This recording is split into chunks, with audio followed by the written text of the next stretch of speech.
Brooksaw Antiques here. Today we have this 1940 Remington Deluxe Noiseless vintage portable typewriter. I'm going to show you how to use the functions and make sure they all work. So it's labeled as a noiseless, but it's not actually noiseless. That's a patent that was designed in the 1800s, and it was sold to different manufacturers, Remington, Underwood, and Monarch, and maybe others that I can't think of right now. Anyway, it's not actually noiseless, but it's about as quiet as you can get when it comes to typewriters.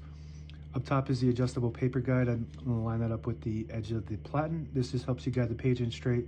And behind this flip panel are the margins. You just push them down like this and move them. I'm going to set this left one after this paper finger and this, so they're in between the paper fingers, so you don't get stuck on them when you type, and you can test them to make sure that you're not running into them.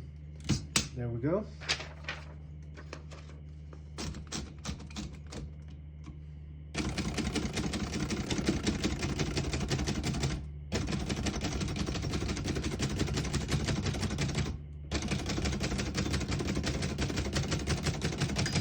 Once you hear the bell, you're at the end of the margin. You hit the slide space, gets you back to the beginning, and skips 1, 2, or 3. Right now we have it on single, but if you want double, there's a switch right here. You flip that back 1.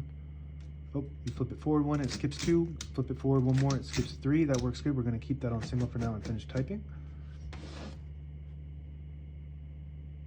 Where was I? Here we go.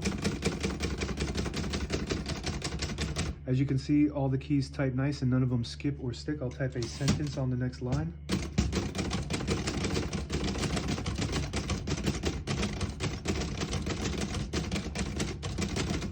Beautiful typing machine. It's in very nice condition. I wouldn't say excellent. It does have some flash rust in certain areas, which is very normal for typewriters, but if it doesn't have any rust or chip paint and it functions as good as this one does, then I usually label it as excellent. So this one is just, I would just label it as nice condition. Very nice condition, actually. To pull the page out easy, there's a switch on the right side here. You flip it back and it unlocks the rollers underneath the platen, allowing you to pull the page out easy or load thicker paper like carbon copy or cardstock. Make sure you flip that back before you load the next page, or else it won't load correctly. And if you, back to the noiseless, if you can hear, it's basically like a muffled or like a silencer on a gun, where you still hear the gun shoot, but it just doesn't travel as far. So that's what you get with this. Instead of the keys slapping hard from underneath and slapping like this, it just punches it or kisses it. I guess some people would say it's like a kiss versus a punch, or like a slap. I would say a kiss versus a slap. That's how I would label it. Shift on each side and the shift lock on the left. To clear that, just hit the shift button again.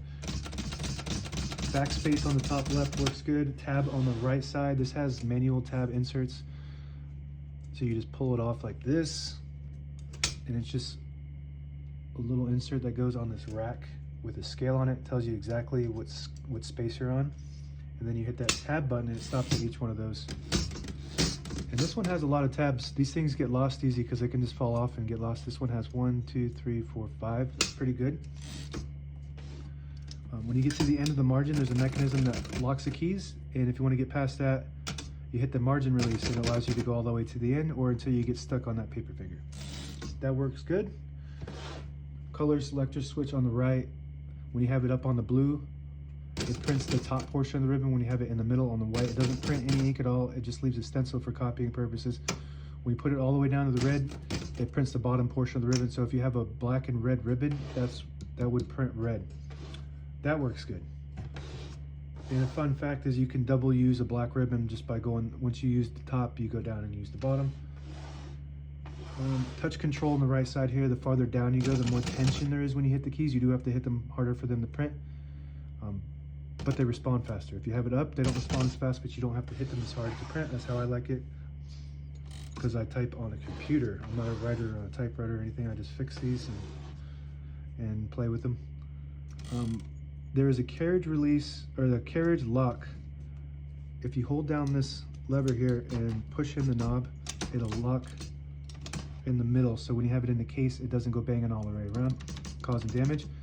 I don't have a case for this one, so you can also just use it when you're not using it. Push in this knob, and to unlock it, you pull the knob out. This is your carriage release. I don't know if you have one. I think you do have one on the other side.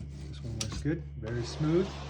And this is what I was talking about earlier. There's a little bit of rust in here. You can't really see how to clean most of it up, but if that was completely clean, then this would be an excellent condition typewriter.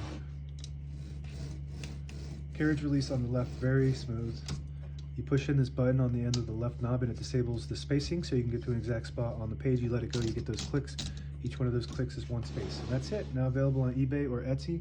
Search Brooksaw Antiques.